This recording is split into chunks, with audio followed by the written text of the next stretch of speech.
Hello दोस्तों, मैं अमित कुमार सिंह आपका अमित सिविल सर्विसेज एकेडमी में स्वागत करता हूं। दोस्तों, मैं आज आपके लिए बिहार करंट अफेयर्स 27 मार्च 2023 के सभी इंपॉर्टेंट करंट अफेयर्स के साथ हाजिर हूं।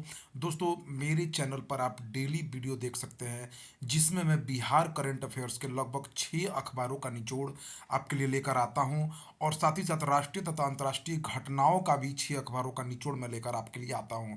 तो दोस्तों, न बिहार करंट अफेयर्स का एक भी क्वेश्चन छूटता है, न राष्ट्रीय तथा अंतर्राष्ट्रीय करंट अफेयर्स का एक भी छूटता है। ठीक है दोस्तों, क्वेश्चन एक इंपॉर्टेंट वो भी डिटेल्ड एक्सप्लेनेशन के साथ मैं आपको डालता हूं कि आपके BPSC, Bihar SSC, Bihar SI, चाहे किसी भी एग्जाम को आप देने जाए दोस्तों, कमीशन लेवल का कोई भी एग्जाम देने जाइए, वहां पे आपको जरूर सहायता मिलेगा दोस्तों। ठीक है, तो देर ना करिए, चैनल को सब्सक्राइब कर ले। इससे इंपॉर्टेंट वीडियो चैनल दोस्तों आपको कहीं नहीं मिलेगा। चाहे आप कोई भी यूट्यूब पे सर्च मार लीजिए, दो चार क्वेश्चन इंपॉर्टेंट बताते हैं और वो लोग साइड हट जाते हैं, लेकिन मेरे यहाँ दोस्तों सारे क्वेश्चनों का निचोड़ मिलेगा। तो चलते हैं आज के पहले क्वेश्चन की तरफ। बिहार के पर्यटन विभाग ने पर्यटकीय स्थलों की ब्रांडिंग के लिए किन्हें ब्रांड एम्बेसडर चुना है? तो देखिए दोस्तों, मैथिली ठाकुर, गणितज्ञ आनंद, मनोज वाजपेयी और पंकज त्रिपाठी, इन चारों द्वारा जो है पर्यटन विभाग ने संपर्क साधा है कि आप लोग भाई जो भी बिहार के पर्यटक स्थल है उनकी ब्रांडिंग करिए। उसके एवज में ये लोग पैसा नहीं ले रहे हैं दोस्तों, इन लोगों को पैसा नहीं दिया जा रहा है। इसके एवज में ये लोग जो बिहार आएंगे तो इनके रहने खाने पीने की व्यवस्था सब फ्री होगी। ठीक है, तो बिहार के पर्यटन विभाग ने पर्यटक स्थलों की ब्रांडिंग करने के लिए बिहार के नामचीन तथा प्रसिद्ध लोगों से संपर्क किया है, जिनमें चार मुख्य हैं: मैथिली ठाकुर, गणितज्ञ आनंद, मनोज वाजपेयी और पंकज त्रिपाठी।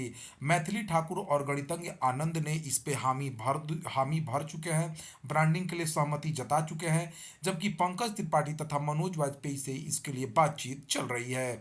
इसके अलावा बिहार पर्यटन विभाग ने वरिष्ठ आईपीएस किशोर कुणाल तथा नीतू चंद्रा को भी पर्यटन मंत्रालय की तरफ से पत्र भेजा है। ठीक है, तो जान लेते हैं इनके बारे में। देखिए, मैथिली ठाकुर जो है बिहार खादी की ब्रांड एम्बेसडर 2022 में बनाई गई।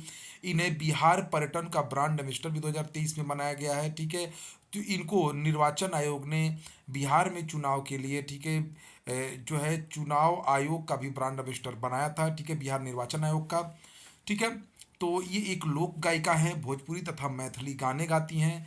जन्म इनका 25 जुलाई 2000 को मधुबनी बेनी पट्टी में हुआ था। आनंद कुमार गणितज्ञ के बारे में आप जानते ही हैं, वर्ल्ड फेमस है ये। इन इन पर एक फिल्म भी बन चुकी है, सुपर 30, जिसमें ऋतिक रोशन ने अभिनय किया था। ठीक है, गणितज्ञ और शिक्षाविद है, सुपर 30 के संचालक है, बहुत सारे बच्चों को आईआईटी में पहुंचा चुके हैं। जन्म इनका 1 जनवरी 1973 को पटना में हुआ था। बिहार के पर्यटन विभाग मंत्री तेजस्वी यादव हैं। बॉलीवुड अभिनेता मनोज वाजपेयी के बारे में जानते हैं। बॉलीवुड अभिनेता 1994 में बेंडित क्वीन फिल्म से इन्होंने शुरुआत की थी। जन्म 23 अप्रैल 1969 को नरकटियागंज पश्चिमी चंपारण में हुआ है। 2019 में 67वें फिल्म पुरस्कार में सर्वश्रेष्ठ अभिनेता का पुरस्कार इनको मिला था। पंकज त्रिपाठी, जन्म 28 सितंबर 1976, गोपालगंज बिहार के रहने वाले बॉलीवुड अभिनेता है, चलचित्र अभिनेता है। OTT OTT series, web series Mirzapur के फेमस कलाकार के रूप में जाने जाते हैं। भारतीय टेलीविजन अकादमी पुरस्कार इनको मिल चुका है। गैंग्स ऑफ वासेपुर में सुल्तान के रूप में प्रसिद्ध हुए थे। ठीक है, तो प्रसिद्ध कलाकारों को पर्यटन विभाग जो है प्रसिद्ध नामचीन हस्तियों को ब्रांड एम्बेसडर बना रहा है। बिहार के कितने शहरों को स्मार्ट सिटी मिशन के तहत चुना गया है, जिनको जून 2023 तक पूरा कर लेना है? देखिए दोस्तों, स्मार्ट सिटी मिशन के तहत 2 वर्ष पहले बिहार के 4 शहरों को चुना गया है: भागलपुर, पटना, मुजफ्फरपुर, बिहार शरीफ। ठीक है, इनको इनको स्मार्ट सिटी बनाने के लिए जो काम है वो थोड़ा धीमा चल रहा है, उस पर आपत्ति जताई है बिहार सरकार ने और केंद्र सरकार ने भी। ठीक है, स्मार्ट सिटी मिशन के तहत देखिए, भागलपुर को 490 करोड़ दिए गए हैं, पटना को 382 करोड़ दिया गया है, मुजफ्फरपुर को 492 करोड़ और बिहार शरीफ को 394 करोड़ रुपए दिए गए हैं। इनकी प्रगति बहुत धीमी है, लगभग 2 साल बीत जाने के बाद भी मात्र 10% ही काम हो पाया है। बिहार के कितने भवनहीन स्कूलों में अपने भवन निर्माण की मंजूरी बिहार सरकार ने दी है? देखिए, बिहार के जो भी भवनहीन स्कूल है उनका कायाकल्प होने वाला है। बिहार सरकार ने 260 भवनहीन विद्यालयों में भवन निर्माण के लिए 77 करोड़ की योजना स्वीकृत की है। तो ये बहुत अच्छी खबर है बिहार के स्कूलों के लिए। बिहार के भवन निर्माण मंत्री अशोक चौधरी हैं। देखिए बिहार में प्रजनन दर 4.3 से घटकर कितनी हो गई है? देखिए दोस्तों बिहार में जो प्रजनन दर है वो 4.3 से घटकर 2.9 हो गई है। ठीक है, CM Nitish Kumar Shri Krishna memorial hall में राम लखन सिंह यादव की स्मृति समारोह में बिहार के विकास तथा महिला सशक्तिकरण पर बातें कह रहे थे। 9 मार्च को हर वर्ष राम लखन सिंह जयंती पर राजकीय समारोह के रूप में मनाए जाने का भी नीतीश कुमार ने घोषणा किया। उन्होंने बताया कि 22,000 स्कूल भवनों का निर्माण कराया गया है। बिहार में बड़े पैमानों पर शिक्षकों की बहाली की जा रही है। ठीक है, उन्होंने इस अवसर पर डॉक्टर रघुवर प्रसाद द्वारा लिखित पुस्तक रामलखन सिंह यादव व्यक्तित्व एवं कृतित्व का विमोचन भी किया। सभी जिलों में इंजीनियरिंग तथा मेडिकल कॉलेज खोले जा चुके हैं। ठीक है, इंजीनियरिंग कॉलेज सभी जिलों में खोला जा चुका है, अब मेडिकल कॉलेज सभी जिलों में खोले जा रहे हैं। स्कूलों में लड़के तथा लड़कियों का अनुपात लगभग समान हो गया है। तो इतनी जानकारी बिहार के मुख्यमंत्री सीएम नीतीश कुमार ने दी।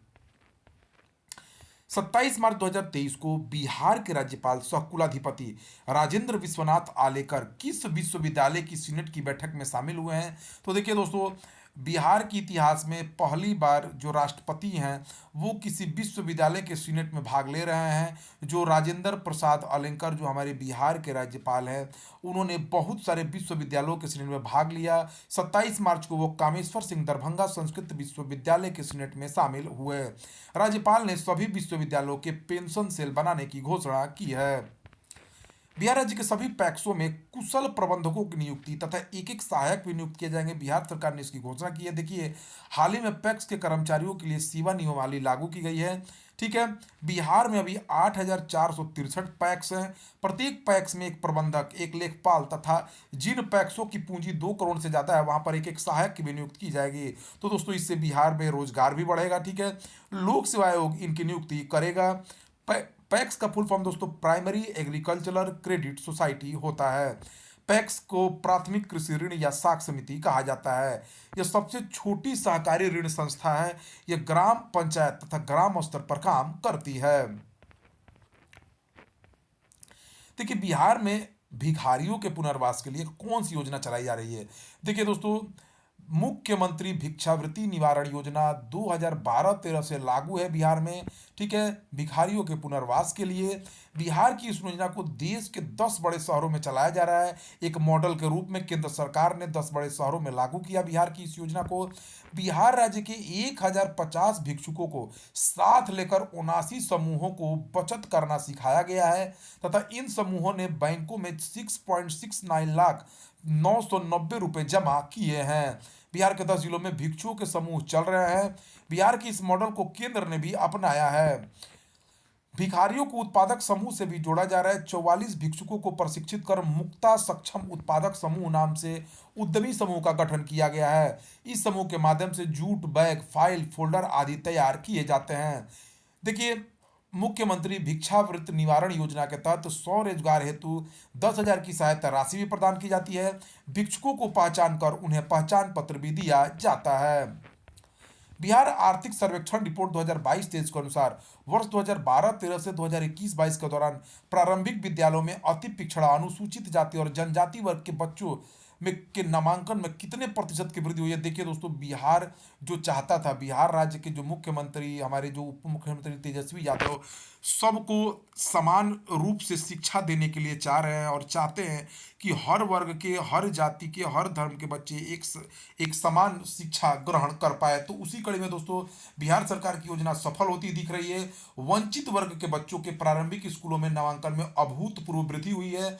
2012 से 2021-22 के बीच प्रारंभिक विद्यालयों में नामांकन में एससी एसटी अति पिछड़ा जातियों के बच्चों के नामांकन में 34% की वृद्धि हुई है। ठीक है, 2019-20 की तुलना में 2021-22 में नामांकन में 4.1% की वृद्धि हुई है।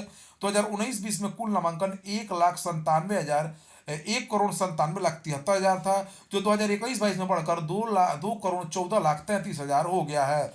प्रारंभिक स्तर पर कक्षा 1 से 5 तक में 2019-20 में नामांकन 1,30,75,000 था, जो 2021-22 में बढ़कर 1,41,80,000 हो गया है। एसटी वर्ग के छात्रों में 51.72% की वृद्धि दर्ज की गई है। प्रारंभिक विद्यालयों में लड़कियां 102 लाख है जबकि लड़के 106 लाख है, तो लगभग बराबरी का मामला होता दिख रहा है। बिहार के बिजली दरों में 24% से अधिक की बढ़ोतरी हुई है। अगर राज्य सरकार 10,000 करोड़ का अनुदान या सब्सिडी देती है तब जाकर वर्तमान टैरिफ पर उपभोक्ताओं को बिजली मिल सकेगी। ठीक है दोस्तों, याद रखिए। बिहार बिहार सरकार सबसे अधिक अनुदान कृषि क्षेत्र को देती है। किसानों को बिजली मात्र 0.70 पर यूनिट पर बिजली मिलती है। बिहार के ऊर्जा मंत्री विजेंद्र प्रसाद यादव हैं। ठीक है। बिहार प्रदेश के कितने सरकारी कन्या माध्यमिक और उच्चतर माध्यमिक विद्यालयों के परिसर में भूजल स्तर को बढ़ाने के लिए शिक्षा विभाग ने वित्तीय प्रबंध किया है? देखिए दोस्तों, जल जीवन हरियाणी अभियान के तहत 2865 स्कूल के परिसरों में बारिश के पानी को रेन वाटर हार्वेस्टिंग सिस्टम के जरिए भूजल को संतुलित रखा जाएगा। ठीक है। ऐसा करने से स्कूल के नलकूपों तथा चापाकल में पानी की उपलब्धता बनी रहेगी तथा बालिकाओं को पेयजल के लिए स्कूल परिसर को छोड़ने की आवश्यकता नहीं पड़ेगी। शिक्षा विभाग ने इसके लिए प्रत्येक स्कूलों को 80,000 रुपये प्रति स्कूल दिए हैं। इस साथ ही प्रति 80,000 रुपये प्रति स्कूल देते हुए 20.80 करोड़ की राशि देने का निर्णय लिया है। इसमें उन्हीं स्कूलों का चयन किया गया है जहां कम से कम 3,000 वर्ग फुट जमीन की उपलब्धता है। नगर विकास एवं आवास विभाग ने 2024-25 तक करीब कितने कुओं, तालाबों एवं पोखरों के जीर्णोद्धार का लक्ष्य रखा है? तो देखिए, नगर एवं आवास विभाग ने 2024-25 में 2800 कुओं, तालाबों एवं पोखरों के जीर्णोद्धार का लक्ष्य रखा है। इसके लिए जल जीवन हरियाली के अंतर्गत 38 नगर निकायों के कुल के लिए 62.93 करोड़ रुपए स्वीकृत किए गए हैं। जल जीवन हरियाली अभियान के तहत विभाग ने बिल्डिंगों में वर्षा जल संचयन प्रणाली की व्यवस्था किया जाना अनिवार्य कर दिया है। ठीक है। वर्षा जल संचयन निर्माण करने वाले भूखंडों को होल्डिंग टैक्स में 5% की छूट का प्रावधान किया गया है। जल जीवन हरियाली अभियान की शुरुआत 2 अक्टूबर 2019 को हुई थी। इस योजना का उद्देश्य जल संरक्षण, वृक्षारोपण, किसानों की आय में वृद्धि तथा राज्य में बिजली की खपत को कम करना है। केंद्र सरकार ने बिहार में मनरेगा मजदूरों की मजदूरी में कितने रुपए की बढ़ोतरी की है? देखिए, केंद्र सरकार ने बिहार में मनरेगा मजदूरों की में 8% की बढ़ोतरी की है। लगभग 18 रुपये बढ़ाए गए हैं। अब बिहार के मनरेगा मजदूरों की मजदूरी 210 रुपये से बढ़कर 218 रुपये हो गई है। हरियाणा में मनरेगा मजदूरी सबसे अधिक 357 रुपये है। एमपी तथा छत्तीसगढ़ में सबसे कम 221 रुपये है। देखिए दोस्तों, मनरेगा की शुरुआत नरेगा के नाम से हुई थी, राष्ट्रीय ग्रामीण गारंटी योजना। 2006 में उत्तर प्रदेश में 2 फरवरी 2006 में इसकी शुरुआत हुई। 2 अगस्त 2005 को नरेगा बिल पारित हुआ था। 2 अक्टूबर 2009 को इसका नाम मनरेगा कर दिया गया, महात्मा गांधी राष्ट्रीय ग्रामीण रोजगार गारंटी योजना। इस योजना के तहत प्रत्येक वित्तीय वर्ष में किसी भी ग्रामीण परिवार के उन वयस्क सदस्यों को 100 दिन का रोजगार उपलब्ध कराया जाता है जो प्रतिदिन 220 रुपये की न्यूनतम मजदूरी पर अकुशल मजदूरी करने के लिए तैयार हो। कहने का मतलब है दोस्तों, अकुशल मजदूर जिनको कोई कार्य नहीं आता है, कोई कुशलता नहीं है उनमें, तो उनको जो है 220 रुपये प्रति न्यूनतम मजदूरी पर 100 दिन का रोजगार उपलब्ध कराती है सरकार। 2023-24 में मनरेगा की कुल आवंटित राशि 60,000 करोड़ रुपए है। बिहार सरकार को केंद्र सरकार ने 25 करोड़ मानव दिवस आवंटित किया है 2023-24 के वित्तीय वर्ष में। G20 पर्यटन कार्य समूह की 1 अप्रैल 2023 को दूसरी बैठक कहाँ आयोजित होगी? तो पश्चिम बंगाल के सिलीगुड़ी में G20 पर्यटन कार्य समूह की 1 अप्रैल 2023 को बैठक आयोजित की गई है। पश्चिम बंगाल के सीएम ममता बनर्जी हैं। पश्चिम बंगाल के राज्यपाल डॉक्टर सीवी आनंद बोस हैं। इंग्लैंड में जारी जनगणना के नए आंकड़ों में कौन सा धार्मिक समूहों के लोग सबसे अधिक पढ़े लिखे तथा सबसे स्वस्थ हैं? तो हिंदुओं का स्वास्थ्य सबसे अच्छा, 87.8% हिंदू जो है उनका स्वास्थ्य सबसे अच्छा पाया गया है। हिंदुओं में विकलांगता का प्रतिशत मात्र 8.8% है। ठीक है। हिंदुओं में योग्यता का स्तर 54.8% है। ठीक है। इंग्लैंड और वेल्स को मिलाकर यह जनसंख्या रिपोर्ट पेश किया गया था। इंग्लैंड और वेल्स को मिलाकर लोगों का स्वास्थ्य 82% है। उनसे कहीं ज्यादा हिंदुओं का स्वास्थ्य अच्छा है। किस देश ने गरीब देशों को टीबी रोधी दवा की आपूर्ति करने की घोषणा की है? तो देखिए दोस्तों, भारत सरकार ने विश्व के गरीब देशों को टीबी रोधी दवा की आपूर्ति करने की घोषणा की है। विश्व क्षय दिवस, टीबी दिवस 24 मार्च को पीएम मोदी ने वाराणसी में वन वर्ल्ड टीबी समिट 2023 के अवसर पर यह विचार व्यक्त किया था। टीबी दिवस की theme yes we can end TB, हम टीबी को समाप्त कर सकते हैं। भारत के रेल मंत्री अश्वनी वैष्णव ने किस नदी पर बने विश्व के सबसे ऊंचे रेलवे पुल से होकर जम्मू व श्रीनगर के बीच पहली वंदे भारत मेट्रो ट्रेन चलाने का ऐलान किया है। तो देखिए दोस्तों, चिनाव नदी पर बन रहे विश्व के सबसे ऊंचे रेलवे पुल पर जो है भारत के रेल मंत्री सह संचार मंत्री अश्विनी वैष्णव ने पहली वंदे भारत मेट्रो ट्रेन चलाने का ऐलान किया है।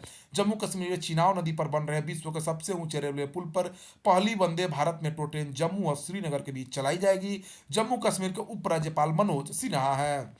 पीएम मोदी ने मन की बात में किस 39 दिन जीने वाली बच्ची के अंगदान पर उसके माता पिता को सराहा। देखिए दोस्तों, बहुत दुखद बात है कि एक 39 दिन की बच्ची जो जिंदगी जीकर मात्र 39 दिन जिंदगी जीकर दुनिया को अलविदा कह दी, उसका नाम अबाबत है। और 39 दिन में ही दोस्तों उसने जाते जाते एक बच्चे की जान भी बचाई है अपना अंग दान देकर। तो देखिए दोस्तों, ये अंग दान देकर दुनिया की सबसे कम उम्र की अंगदान करने वाली अंगदाता बन गई है अबाबत। ठीक है, इसकी बातों को कहते हुए मन की बात में उन्होंने बताया हमारे पीएम मोदी ने। बच्ची के माता पिता अमृतसर के रहने वाले हैं। पीएम मोदी ने घोषणा की है कि कोई भी व्यक्ति किसी भी राज्य में प्रत्यारोपण करा सकता है। बच्ची अबाबत का जन्म 28 अक्टूबर 2022 को हुआ था। माता सुप्रीत कौर हैं, पिता सुखवीर संधू हैं।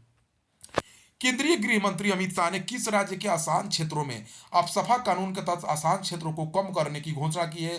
तो नागालैंड, असम, मणिपुर में दोस्तों एक तरह से केंद्रीय गृह मंत्री अमित शाह ने अफसफा कानून को खत्म करने की घोषणा की है, लेकिन पूरी तरह से अभी नहीं किया है। ठीक है, सशस्त्र बल अधिनियम अफसफा एक संसदीय अधिनियम है जो सशस्त्र बलों को, ठीक है ना, अशांत क्षेत्रों में विशेष शक्तियां प्रदान करता है। अगर गोली मारने का भी आदेश देता है दोस्तों ये। ठीक है, अफसपा का full form armed force special protection act है। अफसपा कानून नागालैंड, असम, मणिपुर तथा अरुणाचल प्रदेश के कुछ हिस्सों में लागू है।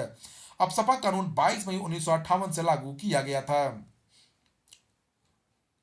विदेशों से एमबीबीएस की डिग्री लेने वाले को भारत में प्रैक्टिस शुरू करने के लिए कितने साल का इंटर्नशिप पूरा करना अनिवार्य कर दिया गया है? देखिए दोस्तों, अगर आप भी अगर विदेश से एमबीबीएस की डिग्री लेते हैं तो एक तो सबसे पहले आपको यहाँ पे आकर एक एग्जाम देना पड़ता है, उसका नाम है फॉरेन मेडिकल ग्रेजुएट्स एग्जामिनेशन।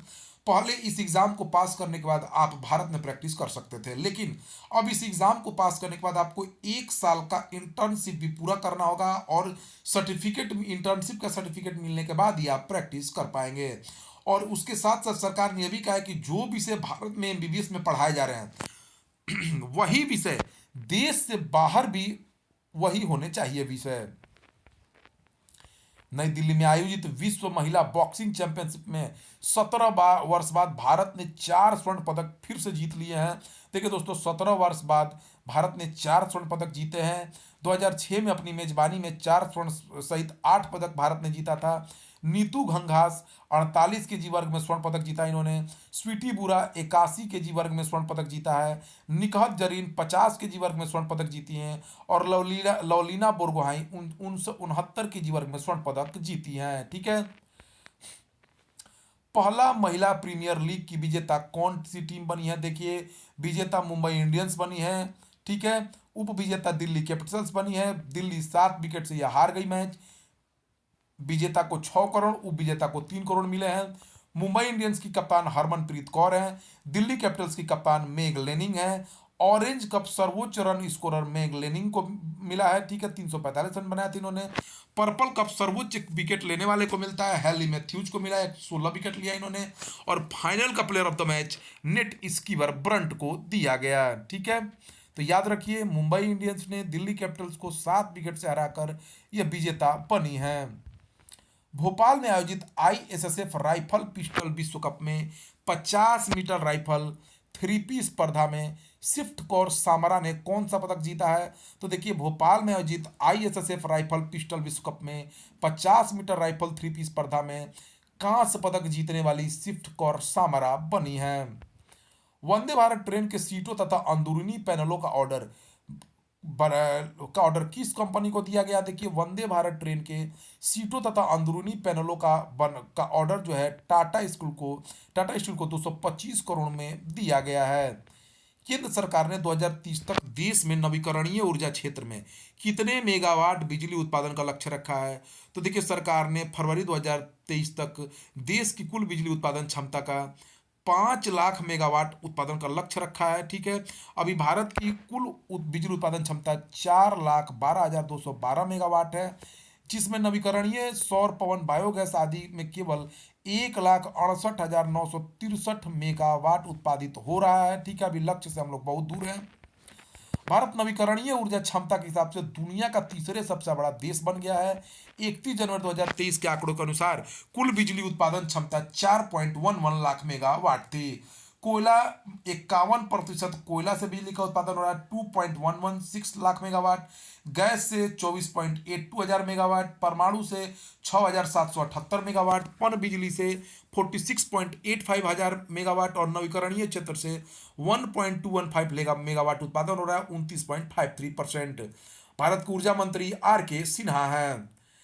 1 अप्रैल 2023 से केंद्र सरकार ने पान मसाला पर 51 और सिगरेट पर 100% जीएसटी सेस लगाया है। केंद्रीय कैबिनेट ने देश में उत्पादित प्राकृतिक गैस के मूल्य सीमा तय करने का निर्णय लेने पर विचार कर रही है। ठीक है, इससे देश में इसके कीमतों पर रोक लग पाएगी। प्राकृतिक गैसों का उपयोग वाहनों में इस्तेमाल सीएनजी तथा रसोई गैसों में इस्तेमाल होने वाली पीएनजी में किया जाता है।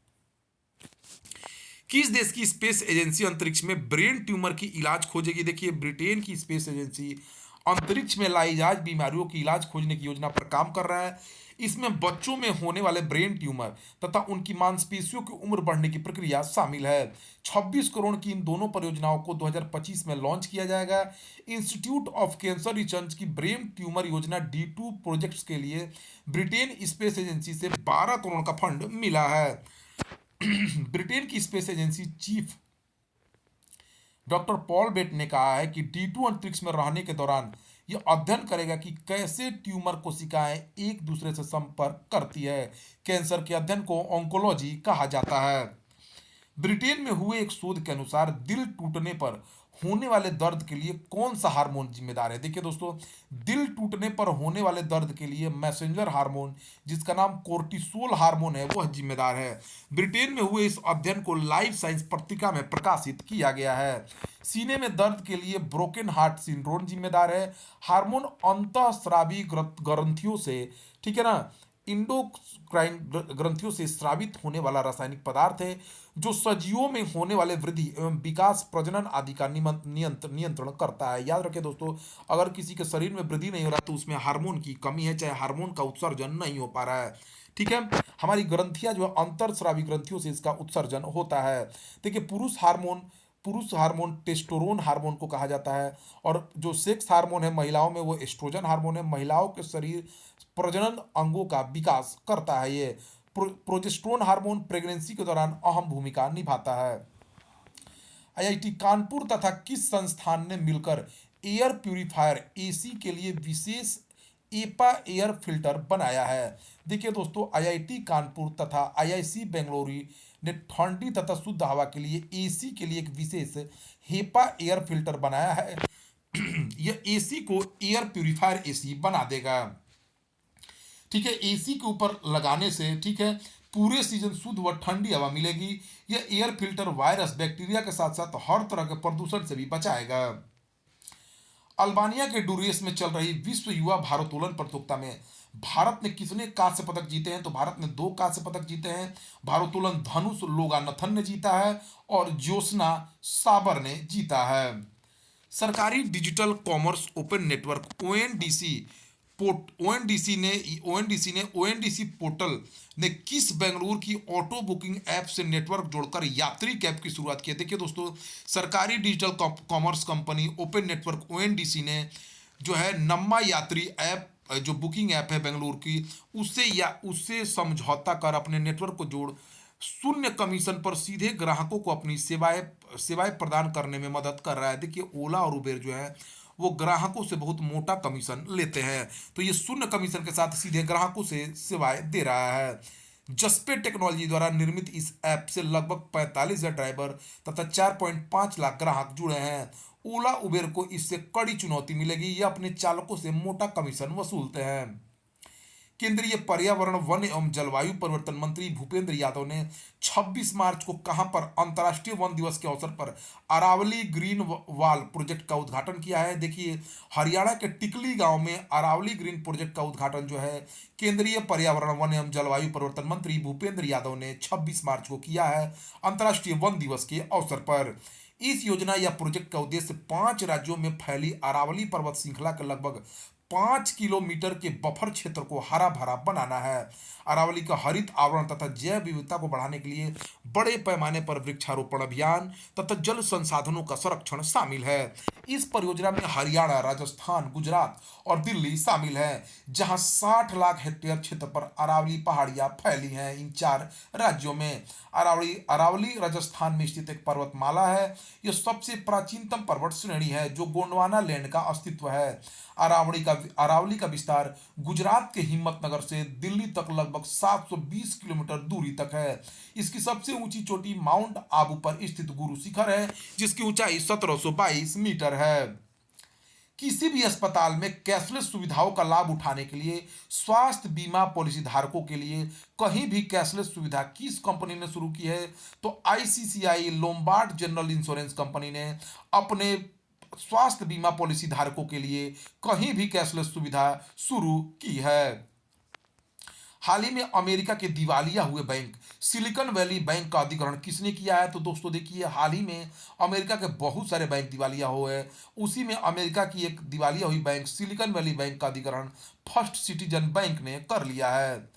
भाभा अनुसंधान केंद्र तथा नाटक नालको ने संयुक्त रूप से किस नाम से देश के पहले और दुनिया का 5वें बॉक्साइट प्रमाणित संदर्भ सामग्री को विकसित किया है?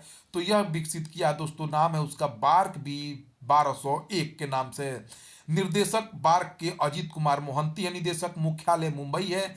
स्थापना 3 जनवरी 1954 को हुआ था। भारत में भी 5 परमाणु अनुसंधान केंद्र चल रहे हैं। भारत का सबसे बड़ा परमाणु ऊर्जा केंद्र कुडनकुलम तमिलनाडु परमाणु ऊर्जा संयंत्र है। भारत का पहला परमाणु केंद्र तारापुर महाराष्ट्र में है। भारत ने पहला परमाणु परीक्षण 18 मई 1974 को राजस्थान के पोखरण में किया गया था। देश में पहली बार कहाँ स्थित एवीज द्वीप पर प्लास्टिक के चट्टान मिले हैं? तो दोस्तों देखिए, अंडमान निकोबार पर स्थित एवीज द्वीप पर प्लास्टिक के चट्टान मिले हैं।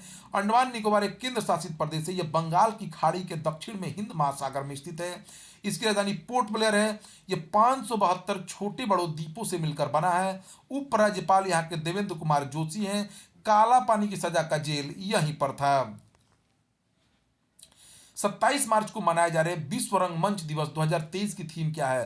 तो रंगमंच और शांति की संस्कृति विश्व रंगमंच दिवस 2023 की थीम है। तो दोस्तों यह रहा 27 मार्च 2023 का बहुत ही इंपॉर्टेंट वीडियो।